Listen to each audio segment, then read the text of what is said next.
Ron Rivera, the head coach, said that when they go into training camp, Sam Howell, who's coming off his rookie year, will go in as the starting quarterback. Doesn't mean he'll be the starting quarterback on opening day, but he goes into training camp as the #1 quarterback, will be taking reps for the starting offense, and he will be challenged by the veteran Jacoby Brissett. And if Jacoby Brissett can somehow unseat him during the summer, well, then that's the way it would be. But Sam Howell has the advantage and the lead going into training camp. Washington would like to see him continue to play well, continue to show some of the talents and traits he demonstrated during his rookie year. And if he does, he will be the starting quarterback on opening day.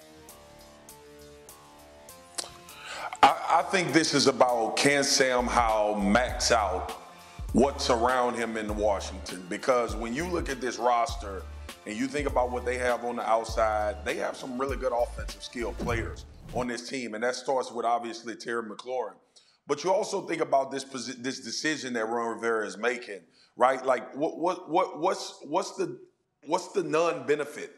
There's really none, because if he raises the level, you have a team that can compete in the NFC East, obviously after the Philadelphia Eagles. But it's also, you know what Jacoby Brissett is. And will Jacoby Brissett play solid football? I believe he will. Will he be consistent? I believe he will. That's kind of been the name of the game for his career. But if you got a young quarterback who you're not paying a lot of money, and he shows you that he can raise the level of play and play the position at a high level, now you start to work around this roster and figure out, okay, well, maybe we can start making some decisions based on how Sam Howell performs. So I think it's the right decision, but you always got Jacoby Brissett, who can steady the ship like he's been doing for a large majority of his career.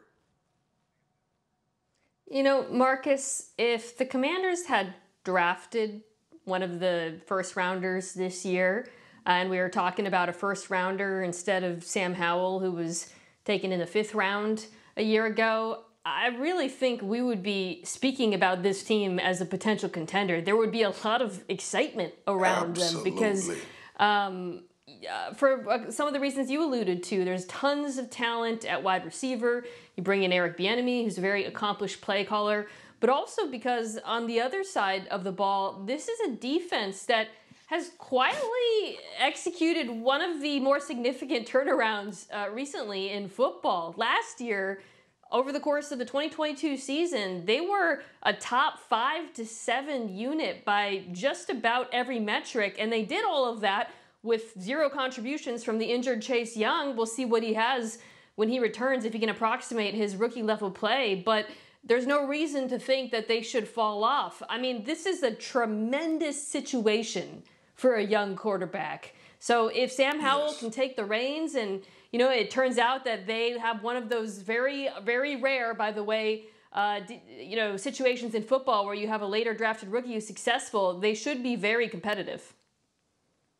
And let me just say that there are offensive coordinator candidates that interviewed for that job during the offseason that said that this roster was loaded with talent. And you don't think of Washington that way, but there are people that interviewed for that job that thought that this team was completely loaded. Thanks for watching ESPN on YouTube. For live streaming sports and premium content, subscribe to ESPN+.